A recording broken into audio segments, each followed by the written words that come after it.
6,32,000 दिव्य आत्माओं का योगदान एक दूसरे से किसी मायने में कम नहीं है।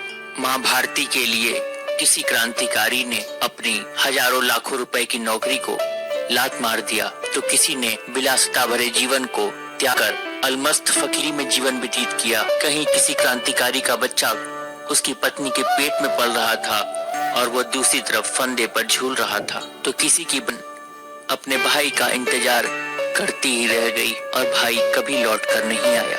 परंतु माँ भारती ने जिसे शहीद आजम का खिताब दिया उनका नाम था भगत सिंह।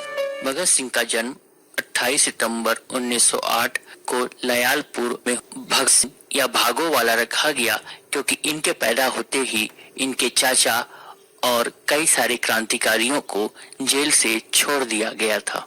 भगत सिंह अपने जीवन काल में ही क्रांति का दूसरा नाम बन चुके थे।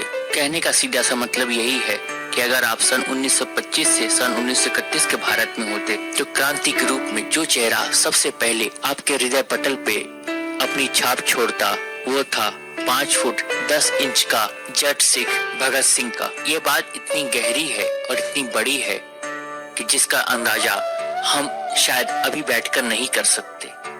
जरा सोचिए, जब संचार क्रांति के इतने सारे बेशुमार साधन नहीं थे और दूर दराज गाँव में अखबार भी कभी कभी पढ़े जाते थे, उस वक्त इतनी कम उम्र का नवयुवक राष्ट्र नायक के रूप में उभर जाए और जिसकी मृत्यु की आशंका से पूरा भारत ही नहीं लंदन में बैठा हुआ ब्रिटिश साम्राज्य भी घबरा जाए, तो कितना महान और कितनी जबरदस्त शख्सियत रही होगी भगत सिंह की।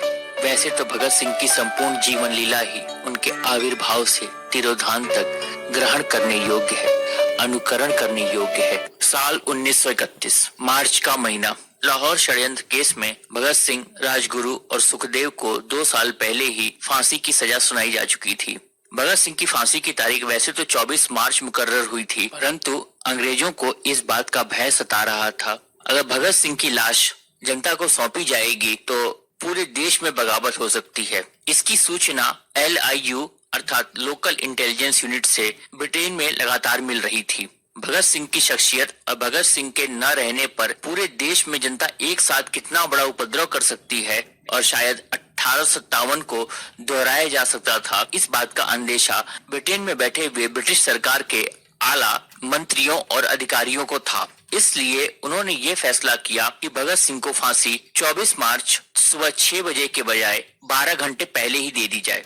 23 मार्च शाम 7 बजे भगत सिंह को फांसी देना तय हुआ। पूरी दुनिया का एक स्टैंडर्ड नियम है कि फांसी सुबह 6 बजे ही दी जाती है। आज भी अगर कहीं फांसी दी जा रही है तो वो सुबह 6 बजे ही दी जाती है, परंतु नियमों की दुहाई देने वाले अंग्रेजों ने भगत सिंह को फांसी देते वक्त अपने ही बनाए हुए नियमों को तोड़ दिया। मरने से पहले सबका वजन लिया गया। आश्चर्य की बात, भगत सिंह, राजगुरु और सुखदेव सभी के वजन बढ़े हुए थे। फांसी के तख्ते के पास लाकर तीनों को खड़ा कर दिया गया। भगत सिंह, राजगुरु, सुखदेव तीनों के मुंह पे काला कपड़ा डाल दिया गया। शाम के करीब 7:33 पर जल्लाद ने अपना काम कर दिया।